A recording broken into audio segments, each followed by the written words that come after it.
Assalamualaikum warahmatullahi wabarakatuh. Halo semuanya, nama saya Iyalana Elsa Putri dengan NIM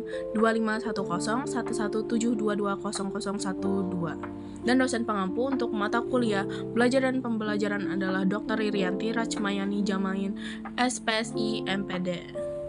Di video kali ini, saya ingin membahas tentang dasar belajar dan pembelajaran dengan pendekatan deep learning. Jadi permasalahan atau tantangan yang kita lihat sekarang, masih banyak siswa yang belajar hanya untuk menghafal.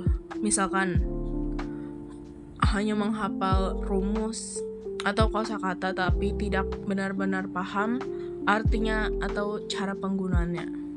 Akibatnya materi itu cepat lupa dan sulit diterapkan dalam kehidupan sehari-hari.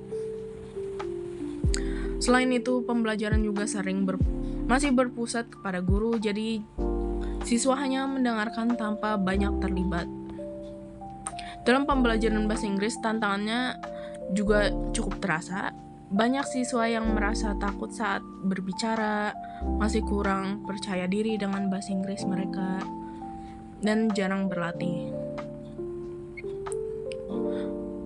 Ada juga yang merasa bahasa Inggris itu sulit karena hanya fokus kepada grammar tanpa memahami penggunaannya dalam kehidupan nyata. Jadi, pendekatan deep learning adalah cara belajar yang menekankan pemahaman secara mendalam. Artinya siswa tidak hanya menghafal tetapi juga diajak untuk berpikir, bertanya, menghubungkan materi dengan pengalaman sehari-hari. Dengan cara ini, pengetahuan yang didapat akan lebih bertahan lama dan mudah digunakan. Namun dalam praktiknya, pendekatan ini belum selalu berjalan dengan baik. Masih banyak pembelajaran yang fokus pada nilai akhir, bukan proses memahami. Selain itu, kurangnya variasi metode belajar juga membuat siswa kurang aktif dan kurang tertarik untuk menggali materi lebih dalam. Jadi solusinya adalah pembelajaran perlu dibuat lebih aktif dan menarik.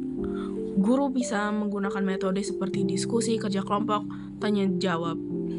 Dengan begitu, siswa tidak hanya diam tapi ikut terlibat dalam proses belajar. Siswa juga perlu lebih berani untuk mencoba dan tidak takut salah. Karena dari kesalahan itulah kita bisa belajar. Selain itu, lingkungan belajar juga harus mendukung. Misalkan dengan suasana yang nyaman dan juga sikap suportif dari guru dan siswa lainnya. Khusus dalam pembelajaran bahasa Inggris, siswa bisa lebih sering berbicara, misalkan lewat percakapan sederhana sehari-hari. Bisa juga dengan menonton video atau mencoba memahami dialog dalam film. Dengan cara ini, belajar jadi lebih santai tetapi tetap efektif.